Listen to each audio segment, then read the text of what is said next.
Okay जी, अभी हम discuss करेंगे इन्वर्स फंक्शन। ठीक है, तो सबसे पहले हम करते हैं जी लेट करते हैं एफ एक्स टू वाई बी आ 1 to 1, जिसे 1 और इंजेक्टिव भी बोलते हैं, एंड ऑन टू फंक्शन। ठीक है, देखिए हमारे पास 1 और ऑन टू फंक्शन कौन सा होता है। ठीक है, उसके लिए यहाँ पर हम देखें, एक एग्जांपल लेते हैं हमारे पास 1 और ऑन टू फंक्शन की। तो लेट्स सपोज हमारे पास ये एक सेट है, ये दूसरा है एक्स वाई, और हमारे पास फंक्शन है फ्रॉम एक्स टू वाई। ठीक है, 1 2 3 4 ए बी सी और ठीक है सी और डी। अब यहाँ पर देखें 1 अगर मैप है ए के साथ, 2 बी के साथ, 4 सी के साथ और 3 डी के साथ। अब यहाँ पर देखें ये फंक्शन जो है 1 to 1 भी है, दूसरा ऑन टू भी है। 1 to 1 मतलब हर एक एलिमेंट, सिर्फ हर एक जो x का एक एलिमेंट y के एक ही एलिमेंट के साथ मैप है। कोई भी x के 2 एलिमेंट y के एक एलिमेंट के साथ मैप नहीं है। ठीक है, उसके बाद दूसरा देखें, y जो है उसकी जो रेंज है वो कोडोमेन के इक्वल है। ठीक है, मींस कि y का हर एलिमेंट जो है वो x के किसी न किसी एलिमेंट के साथ मैप है। तो ऐसा फंक्शन जो है ये हमारे पास होता है बाइजेक्टिव फंक्शन। तो ये हमारे पास कौन सा फंक्शन है? Bijective function. और याद रखना है हमेशा कि जो इन्वर्स है वो सिर्फ और सिर्फ बाइजेक्टिव फंक्शन का ही पॉसिबल होता है, हर फंक्शन का इन्वर्स पॉसिबल नहीं होता। ठीक है, तो लेट हमारे पास F of X from X to Y be a 1 to 1 onto function, या सिंपली हम कह सकते हैं let F from X to Y is a bijective function. ठीक है, then for each element in the domain of F. ठीक है, in the domain of F. Domain क्या है? देखें यहाँ पर ये हमारे पास आ गई डोमेन, और उसके बाद ये हमारे पास क्या आ गई? कोडोमेन प्लस रेंज, क्योंकि यहाँ पर कोडोमेन और रेंज जो है in case of bijective function equal होती है। ठीक है, तो in the domain of, then for each element in the domain of f there is a unique element in the range of f. There is a unique element in the range of f। ठीक है, मतलब कि domain के element in the range of f। इसका मतलब क्या है? इसका मतलब है कि डोमेन के हर एलिमेंट के लिए रेंज के अंदर एक यूनिक मैपिंग या यूनिक एलिमेंट मौजूद है। सिमिलरली इसको हम ऐसे भी कह सकते हैं एंड, और उसके बाद and for each element in the range of f there is a unique element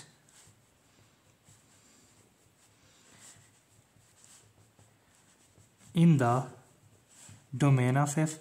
ठीक है, मीन्स के देखिए यहाँ पर हमारे पास कहते हैं कि डोमेन के हर एलिमेंट के लिए रेंज में एक यूनिक एलिमेंट मौजूद है। सिमिलरली रेंज के हर एलिमेंट के लिए डोमेन के अंदर एक यूनिक एलिमेंट मौजूद है। ये दोनों बातें ठीक हैं। तो इन दिस केस और इस केस के अंदर, ठीक है, जब ऐसा केस होगा, इन दिस केस जो एफ इनवर्स, या इसको -1 लिखते हैं, ठीक है, f inverse from y to x, ये भी एक फंक्शन होगा। तो ये भी एक फंक्शन होगा। ठीक है, यहां पर देखें F of x from y, ये एक ऐसा फंक्शन है जो कि 1 to 1 भी है एंड ऑन टू भी है। इट्स मीन्स डैट कि ये एक ऐसा फंक्शन है कि जिसकी डोमेन के हर एलिमेंट के लिए रेंज के अंदर एक यूनिक एलिमेंट मौजूद है। सिमिलरली रेंज के हर एलिमेंट के लिए डोमेन के अंदर, ठीक है, एक यूनिक एलिमेंट मौजूद है। तो इट्स मीन्स डैट कि ये जो हमारे पास F inverse y to x भी एक जो है फंक्शन होगा और इस फंक्शन को बोलते हैं, क्या होता है, this is inverse function of, तो ये हमारे पास होता है inverse function of F from X to Y.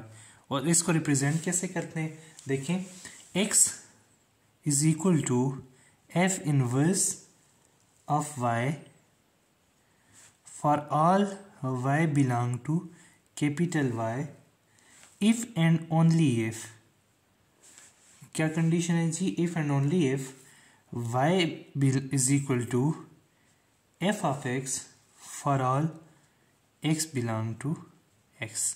तो इस कंडीशन को हम कहते हैं, अगर ये हमारे पास आ गया इनवर्स फंक्शन। ओके जी, उसके बाद एक और चीज़ हमने यहाँ पर देखनी है, domain and range of the inverse function. Okay जी, यहाँ पर देखें, एक यहाँ हमारे पास सेट x है और ये हमारे पास सेट y है। अब f from x to y, या फिर हम इसको यूं भी लिख सकते हैं, ये f ऑफ x एक फंक्शन है हमारे पास फ्रॉम x टू y। तो ये हमारे पास x क्या होता है, x जो होता है वो हमारे पास डोमेन ऑफ फंक्शन होता है, ठीक है। इसी तरह y क्या होता है, ये होता है हमारे पास रेंज ऑफ फंक्शन।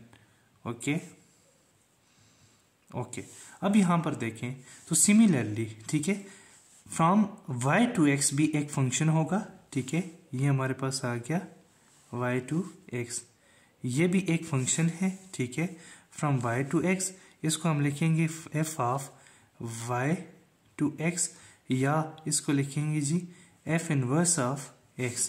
तो ये भी हमारे पास एक फंक्शन है जी, ठीक है, जिसकी हमारे पास क्या है, ये डोमेन है, ठीक है, डोमेन ऑफ f इनवर्स, और ये हमारे पास क्या है, ये हमारे पास है जी range of f inverse.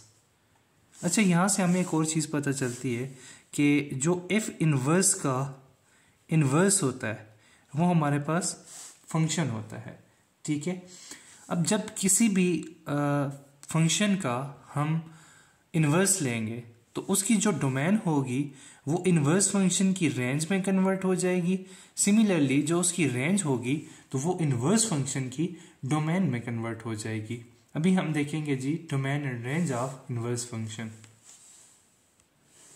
Okay जी, यहां पर देखिए हमारे पास फंक्शन है x टू y, एक फंक्शन है, ठीक है, जिसमें हमारे पास 1 जो है वो मैप है किसके साथ, c के साथ।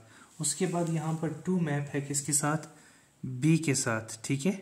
उसके बाद जो हमारे पास 3 है ये मैप है जी e के साथ। उसके बाद जो 4 है वो मैप है d के साथ, ठीक है। और उसके बाद जो 5 है ये मैप है किसके साथ, a के साथ। तो ये हमारे पास आ गया फंक्शन। अभी हमने फाइंड करना है इसका इन्वर्स, ठीक है।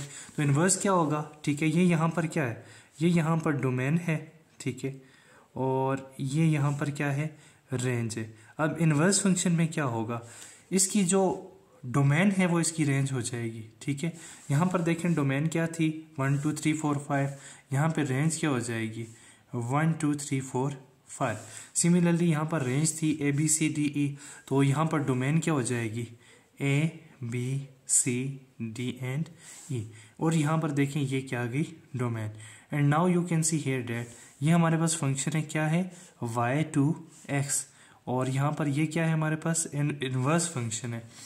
अब सेम सिचुएशन है, यहाँ पे देखें a किसके साथ मैप थी 5 के साथ, तो यहाँ पर भी क्या होगा a 5 के साथ ही मैप होगा। उसके बाद यहाँ पे b देखें किसके साथ था 2 के साथ मैप, यहाँ पर b 2 के साथ मैप है। यहाँ पर देखें c 1 के साथ है, तो सिमिलरली यहाँ पर भी क्या होगा c 1 के साथ होगा, ठीक है। उसके बाद यहाँ पर देखें d 4 के साथ था, तो यहाँ पर भी सेम सिचुएशन होगी। और e 5 के साथ है, ठीक है, e 3 के साथ मैप्ड है, तो यहाँ पर भी e 3 के साथ मैप होगा। तो ये हमारे पास आ गया f inverse of this function, ठीक है। ये हमारे पास फंक्शन है f from x to y, ठीक है, और ये हमारे पास फंक्शन है f from y to x। और यहां पर एक चीज हमने नोट की, देखें ये तो हमारे पास आ गया बाइजेक्टिव फंक्शन, ठीक है। f हमारे पास क्या है बाइजेक्टिव फंक्शन है।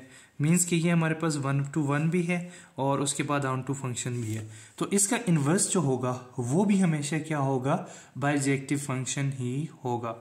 ठीक है, तो इट्स मीन्स डैट कि हमेशा उसी जो फंक्शन है उसी का इन्वर्स पॉसिबल है जो तो बाइजेक्टिव हो, और उसी के बाद इन्वर्स भी हमेशा बाइजेक्टिव फंक्शन ही होगा। Thank you.